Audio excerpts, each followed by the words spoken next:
مولانا سے کوئی اچھا سا لفظ ہے ہی نہیں، ہمارے محبوب.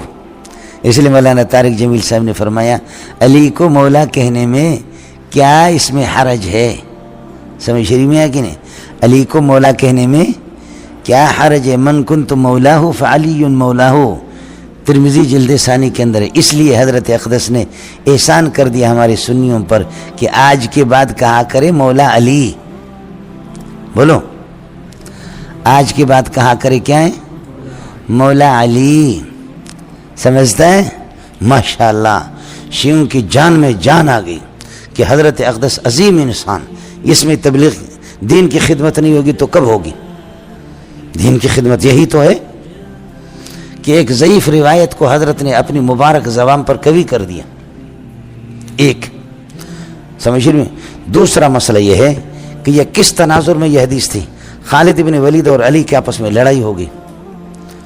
حضرت خالد بن ولید نے شکایت کی، کچھ کوئی مسئلہ تھا. اس موقع پر فرمایا کہ علی سے دشمنی نہ رکھو، مجھ سے جو دوستی رکھتا ہے علی سے دوستی رکھے. اس غصے کو ختم کرنے کے لیے ایک خاص واقعے کے تناظر میں آپ نے فرمایا. سمجھتا ہے؟ آیا سمجھ؟ تیسرا مسئلہ یہ ہے کہ آپ نے تو یہ ہے کہ اس میں جزا کو تو لے لیا، شرط کو چھوڑ دیا. من کنت مولا ہو، میں محمد جس کو محبوب ہوں، فعلی مولا ہو، علی بھی اس کا محبوب ہوگا. تو آپ تو مولا علی پر تو چونکہ شیعوں سے بڑی خوش آمدید آپ کو کہا جائے گا، مولا علی تو کہہ دیا تو شرط بھی کہو مولا محمد. وہ سمجھ میں نہیں ہے؟ حدیث تو یہ ہے من کنت مولا ہو فعلی مولا ہو، تو مولا محمد. لیکن آپ مولا محمد کا اعلان کیوں نہیں فرما رہے؟ مولا محمد کا اعلان کیوں نہیں فرما رہے؟ آپ علی کے فرما رہے کہ اس لیے کہ اس سے الفلوس ملفلوس وما ادراک ملفلوس. سمجھتا ہے؟ وہاں بڑے بڑے لوگ ہوتے ہیں، سمجھے؟ آپ جب کہ اتنا تو شرط و جزا، اتنا جاہل تو آپ نہیں ہے نا. یہ تیسری بات میں عرض کر رہا ہوں. من کنت مولا ہو فعلی مولا، جس کا میں محبوب ہوں، جو مجھ سے علی سے رکھے. تو مولا علی پر تو آپ اس کا چرچا کر رہے ہیں، پرچار کر رہے ہیں، لیکن مولا محمد کا کیوں نہیں کر رہے؟ پھر نام بھی بڑا ہو، کام بھی بڑا ہو. سمجھ رہے؟ ورحمنا انت مولانا، بولو ورحمنا انت مولانا فانصرنا علی. تو آپ مولا اللہ کی، سمجھے بھائی، مولا اللہ، اس کی آپ پرچار کیوں نہیں کر رہے؟ اللہ بھی ہمارا مولا ہے.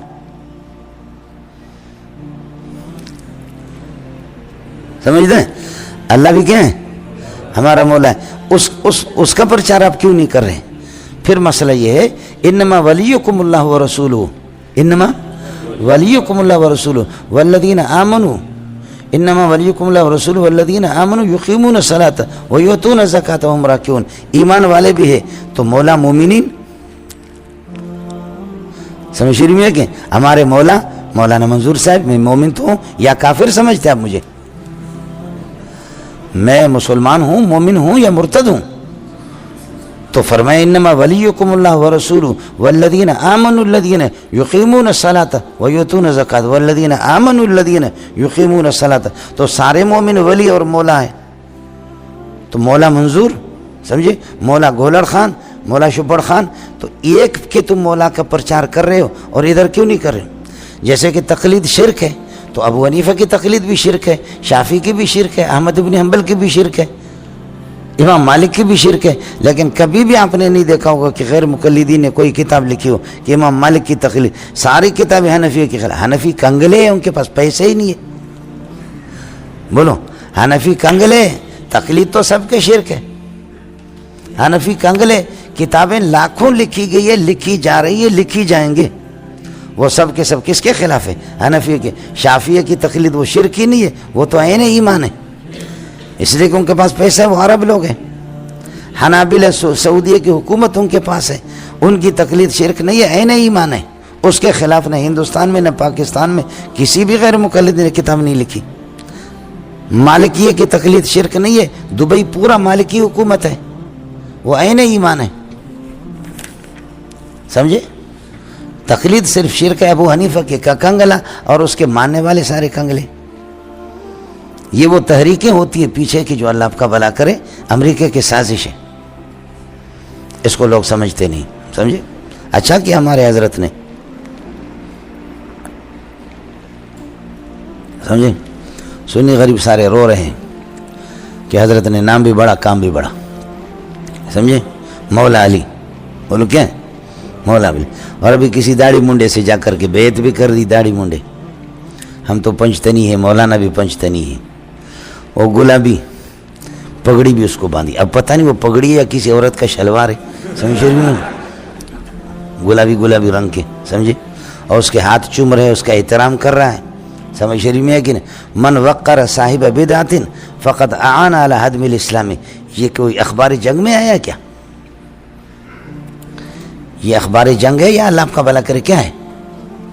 یا جیو ٹیلی ویژن کی خبریں جو میں آپ کو سنا رہا ہوں؟ من وقر صاحب بدعت فقد اعان علی ہدم الاسلام. اذا مدح الفاسق غضب الرب. جب فاسق کی تعریف کوئی کرتا ہے، فاسق کو چڑھاتا ہے کہ اس سے یہ مدینہ کی ریاست قائم کرے گا، عرش جنبش میں آ جاتا ہے، حرکت میں آتا ہے کہ تو نے کس خبیث کی تعریف کی. یہ اخبار جنگ نہیں، حدیث آپ کو سنا رہا ہوں. اذا مدح الفاسق غضب الرب. سمجھے؟ اس لیے غضب رب کو ہم برداشت کر رہے ہیں آسانی سے، لیکن پیسوں کو چھوڑ نہیں سکتے. جو بڑی بڑی رقمیں ہوتی ہیں، $1 مت ڈالر وما ادراک مت ڈالر. سمجھ رہی ہے کہ ڈالر ہی ڈالر. سمجھتا؟ پاکستان کے کسی پیر اور مرید کے کسی تبلیغی پر اعتراض کرو اور اس کے کسی بزرگ پر اعتراض کرو تو سیخ پا ہوتا ہے. وہ اس پر سیخ پا ہوتا ہے. کسی مولوی کے شاگردوں پر مولوی پر اعتراض کرو کہ تمہارے شاگرد ایسے ہیں، وہ کہتے کہ کیا میں نالائق قسم کا ہوں، میں نے ان کی تربیت نہیں کی ہے صحیح. اس لیے جب کوئی مولوی اپنے شاگردوں پر اعتراض کرنے کے لیے تیار نہیں ہے اور کوئی پیر صاحب اپنے مریدوں کے خلاف وہ مریدوں پر اعتراض اور مریدوں پر تانا تشنی کو وہ اپنے لیے تان و تشنی سمجھتا ہے، اور کوئی یہ ہے کہ اللہ آپ کا بھلا کرے کالج اور یونیورسٹی والے وہاں کے گریجویٹ پر اگر کوئی اعتراض کرے وہ کالج پر آپ اس کو اعتراض سمجھتے ہیں. محمد کے شاگردوں پر اعتراض کرنا محمد پر اعتراض ہے صلی اللہ علیہ وسلم. یہ ہمارے مدارس نہیں ہے کہ جس طرح ان کی تربیت ناقص ہو. یہ کالج نہیں ہے، یہ حرام خوری نہیں ہے اس قسم کے.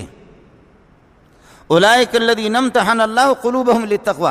اس لیے صحابہ کو نشانہ بنا دینا کا مطلب یہ ہے صحابہ ایمان ان کا ناقص ہے، یہ فلاں صحابی نے یہ بعض ایسے بغیرت مولوی بھی دنیا کے اندر گزرے ہیں جنہوں نے پوری کتاب لکھی ہے، فلاں صحابی سے یہ غلطی ہوگی، فلاں صحابی سے یہ غلطی ہوگی، فلاں.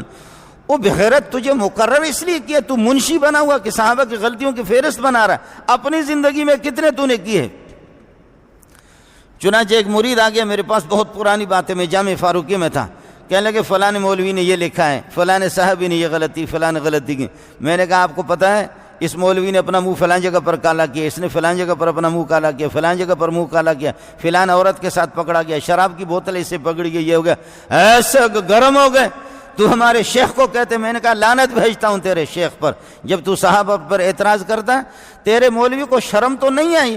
اس نے اپنی زندگی میں اس نے کتنی بے غیرتی کی ہوگی، اس نے اپنی کسی بات کو بھی لکھا نہیں کہ یہ بے غیرتی، یہ بے غیرتی، یہ بددیانتی، یہ خیانت، یہ جھوٹ، یہ فراڈ، یہ بے ایمانی، یہ ناکامی، یہ چیزیں مجھ سے ہو گئیں. اس پر تو کوئی فہرست نہیں بنائی، مولوی نے تو کوئی فہرست نہیں بنائی. فہرست صحابہ کی بنایا، فلاں نبی سے یہ غلطی ہو گئی، فلاں صحابی سے. اسلامی حکومتیں ہے ہی نہیں، خارشی حکومتیں ہمارے ہیں، خارشی اس قسم کے بغیرت حکومتیں آتی رہتی ہیں. اسلامی حکومت ہو اس قسم کا مولوی بھی واجب التعزیر ہے. اسلامی حکومتیں ہوں اس مولوی کو داد نہیں دینا ہوگا، اس مولوی کے منہ پہ اس کے منہ پہ یہ کہ جوتا رسید کرنا ہوگا. صحابہ کو نشانہ بنانے کا مطلب یہ ہے کہ صحابی اگر جھوٹا ہے، صحابی اگر دجال ہے، صحابی اگر کذاب ہے، صحابی اگر فراڈی ہے، صحابی اگر یہ کی تحریفیں کرتا ہے، صحابی اگر اللہ آپ کا بھلا کریے کہ بزدل ہے، اور صحابی اللہ آپ کا بھلا کریے کہ کیا ہے وہ ڈرنے والا آدمی ہے، اور صحابی نبی پر قربانی دینے والے نہیں ہے، تو پھر اللہ پاک ان کی تعریف کیسے کر رہا ہے؟ یہ ہمارے امتحانات نہیں ہیں، یہ اللہ کا امتحان ہے، یہ اللہ پاک کا امتحان ہے. اولئک الذین امتحن اللہ قلوبہم للتقوی. میں نے ان کے دلوں کا امتحان لیا ہے، میں نے اللہ نے خود نبی کے شاگردوں کے دلوں کا امتحان لیا، اوپر کا نہیں، اوپر کا نہیں۔ کراچی میں کسی بڑے جامعہ کے اندر مصر کا کوئی قاری صاحب وہ قرات پڑھاتا تھا، ان کی قراتیں تو بڑی اچھی ہوتی ہے، لیکن مصری داڑھی نہیں رکھتے، داڑھی کے دشمن ہیں، لیکن وہ ظاہر ہے کہ کراچی کے ہمارے اساتذہ سے بزرگوں سے ڈر کر کے وہ یہاں انہوں نے داڑھی رکھنی پڑی ان کو۔ مصر جب ان کو تنخواہ دیتا ہے تو یہاں عربی پڑھاتے ہیں، داڑھی انہوں نے رکھی، اور 5 سال کے بعد جب اس کا تبادلہ ہو گیا، اچھا اس کے جبے کو دیکھ کر کے، اس کی لباس کو دیکھ کر ہم بھی کہتے بڑا اللہ والا ہے، داڑھی دیکھ کر کے ہم کہتے بڑے اللہ والے ہیں، لیکن 5 سال کے بعد جب اس کا تبادلہ ہوا، مصری حکومت نے اس کو واپس بلایا تو ایئرپورٹ پہنچ کر کے ایک نائی سے اس نے پوری داڑھی منڈا دی، منڈا کر کے اس نے ایک لفافے کے اندر ڈالا، لفافے کے اوپر لکھا یہ فلان بزرگ کے لیے میں گفٹ بھیج رہا ہوں، اور وہ پوری داڑھی اس لفافے کے اندر، اور وہ خود تو جہاز میں سوار ہو کر کے چلا گیا۔ ایک آدمی کو کہا یہ لفافہ فلانے بزرگ کو دے دینا، میں بزرگ کا نام نہیں لیتا، کہا یہ اس بزرگ کو دے دینا، اس نے لفافہ دے دیا اس بزرگ کو۔ بزرگ کے مدرسے میں وہ 5 سال 6 سال پڑھا چکے تھے، جب اس نے لفافہ کھولا تو دیکھا کہ اس کے اندر ایک پرچی بھی ہے، کاغذ بھی ہے، اور داڑھی کے بال بھی اس میں، لکھا کہ جناب آپ سے دب کر کے، آپ سے ڈر کر کے، پاکستانیوں سے ڈر کر کے، پاکستانی ماحول کے مطابق میں نے داڑھی رکھی، مجھے اس داڑھی سے شدید نفرت ہے، یہ داڑھی تھی پاکستان کی اس لیے میں واپس آپ کو کر رہا ہوں، میں بغیر داڑھی کے مصر سے آیا تھا، بغیر داڑھی کے واپس جا رہا ہوں۔ یہ ہوا کراچی میں، یہ داڑھی یہاں کراچی کی تھی، آپ سے دب کر کے، آپ کے مدرسے کے قانون سے دب کر کے، مرعوب ہو کر کے میں نے داڑھی رکھی تھی، لیکن میں اس داڑھی کو پسند نہیں کرتا، اس داڑھی سے مجھے شدید نفرت ہے، یہ داڑھی تمہارے پاکستان کی تھی، لے لو اپنی امانت واپس لے لو، میں بغیر داڑھی کے مصر سے آیا تھا، بغیر داڑھی کے واپس مصر جاؤں گا، اور ہمیں جتنی نفرت اس داڑھی سے، کسی چیز سے بھی نفرت رہی ہے۔ اب ان بزرگوں کا اندازہ بھی غلط نکلا، ان بزرگوں کا امتحان غلط نکلا، ان بزرگوں کا انتخاب غلط نکلا، کہ ہم نے جس کو قاری سمجھا، استاد سمجھا، اچھا سمجھا، معلم سمجھا، وہ پرلے درجے کے بے ایمان نکلا، فراڈی نکلا۔ یہ ہوتا ہے۔ مسئلہ کیا ہے؟ دل اس کا پہلے سے بگڑا ہوا تھا، دل بگڑا ہوا تو اگر کپڑے سفید ہو تو کیا فرق پڑے گا؟ دل بگڑا ہوا، دل اگر کافر ہے تو اگر پگڑی اس نے بڑی لگائی تو کیا فرق پڑے گا؟ دل اگر کافر ہے تو اوپر سے تہجد وہ پڑھ رہا ہے تو اس سے فرق کیا پڑے گا؟ دل اگر بے ایمان ہے تو اچھی تلاوت اگر کر بھی رہا ہے تو اس سے کیا فرق پڑے گا؟ دل اگر بے ایمان ہے تو خطابت اچھی کر رہا ہے تو اس سے فرق کیا پڑے گا؟ دل تو رئیس الاعضاء ہے۔ اس وجہ سے اللہ کہتا ہے کہ اولئک الذین امتحن اللہ قلوبہم، میں نے صحابہ کے دلوں کا امتحان لیا ہے، دلوں کا امتحان لیا ہے۔ اولئک الذین امتحن اللہ قلوبہم للتقوی، تقوی اور طہارت کے لحاظ سے میں نے دلوں کا امتحان لیا ہے۔ یہ پاکیزہ مخلوق ہے، محمد نے ان پر محنت، ایسی محنت کی ہے، ایسی محنت کی ہے۔ اولئک کتب فی قلوبہم الایمان، اللہ نے ان کے دلوں کے اندر ایمان کو جمع کر کے رکھا ہے، ایمان لکھ دیا ہے، ایمان ان کے دلوں کے اندر پیوست ہے۔ یہ اوپر کے صوفی نہیں ہیں، یہ اوپر کے مولوی نہیں ہیں، یہ اوپر کے ان کے سفید کپڑے نہیں ہیں، یہ واقعتاً ظاہر و باطن دونوں اعتبار سے پکے مومن ہیں۔ پورے قرآن میں کوئی ایسا پارہ نہیں ملے گا آپ کو جس میں صحابہ کی تعریف نہ ہو۔ میرے رب کو اس کی ضرورت کیا پڑی ہے؟ میرے رب کو اس کی ضرورت کیا پڑی ہے کہ صحابہ کی اتنی تعریفیں کر رہا ہے؟ اس کی ضرورت یہی ہے جو دین میرے پاس اور آپ کے پاس موجود ہے، اس دین کے اساس اور اس دین کے بنیاد وہ صحابہ کرام رضوان اللہ تعالی عنہم اجمعین ہیں۔ صحابہ سے یہ قرآن جو میرے پاس اور آپ کے پاس محفوظ ہے، یہ صحابہ کے ذریعے سے پہنچا ہے، یہ صحابہ کے۔ ایک آدمی حضرت عثمان کا دشمن ہے تو وہ سمجھ لیں کہ قرآن کے مختلف قراتوں کو جمع کر کے لکھنے والا، جمع کرنے والا جامع حضرت عثمان ہے، جو میرے پاس اور آپ کے پاس یہ قرآن موجود ہے۔ جامع القرآن وہ حضرت عثمان ہے۔ کاغذوں پر اس کو جمع کرنا اور اس کو باقاعدہ یہ ہے کہ لکھنا اس انداز پر یہ ہے کہ وہ حضرت عثمان ہے۔ ابو بکر سے اگر دشمنی ہے تو قرآن محفوظ نہیں، عمر سے اگر دشمنی ہے تو قرآن محفوظ نہیں، عثمان سے اگر دشمنی ہے تو قرآن محفوظ نہیں، علی قرآن کے حافظ ہے، غضب کے حافظ ہے، علی سے اگر دشمنی ہے تو قرآن محفوظ نہیں۔ اس لیے میرے نبی نے جاتے وقت، جمعے کے دن آپ لوگ سنتے رہتے لیکن آپ توجہ اس طرف نہیں دیتے، جاتے وقت آپ نے فرمایا اللہ اللہ فی اصحابی۔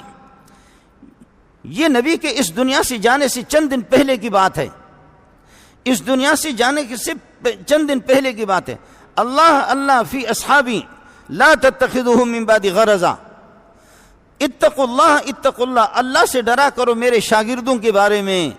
اللہ اللہ فی اصحابی لا تتخذوهم من بعد غرضا، میرے بعد ان کو نشانہ نہیں بنانا، میرے بعد ان کو نشانہ نہیں بنانا، میرے صحابہ کو۔ فمن احبهم فبحبی احبهم، اگر صحابی سے کوئی محبت کر لیتا تو مجھ سے ان کی محبت ہے۔ ومن ابغضهم فببغضی ابغضهم، میرے شاگردوں سے اگر کوئی دشمنی رکھتا تو مجھ سے محمد سے اس کو دشمنی ہے۔ ومن ابغضهم ومن آذاهم فقد آذانی، جو صحابہ کو تکلیف دے گا، برا بھلا کہے گا، فقد آذانی، اس نے مجھے محمد کو تکلیف دی۔ ومن آذانی فقد آذ اللہ، جس نے مجھے تکلیف دی میں اللہ کا محبوب ہوں، اس نے اللہ کو گالیاں دی۔ ومن آذ اللہ، جو اللہ کو گالیاں دے گا، اللہ کی شان میں گستاخی کرے گا، فیوشک ان یاخذہ، قریب ہے اللہ جہنم کے عذاب میں اس کو مبتلا کرے گا۔ کیا انداز ہے سمجھانے کا۔ اللہ اللہ اتقوا اللہ اتقوا اللہ، اللہ سے ڈرا کرو، اگر تمہارے لمبے چوڑے سینوں کے اندر اگر ایمان ہے خدا سے ڈرا کرو۔ اذا رأیتم الذین یسبون اصحابی فقولوا لعنۃ اللہ علی شرکم، میرے کسی صحابی کو کوئی برا بھلا کہہ دے، اس کو کہو لعنت ہو تمہاری اس زبان پر، لعنت ہو تمہاری ان گندی باتوں پر، لعنت ہو تمہارے جملوں پر۔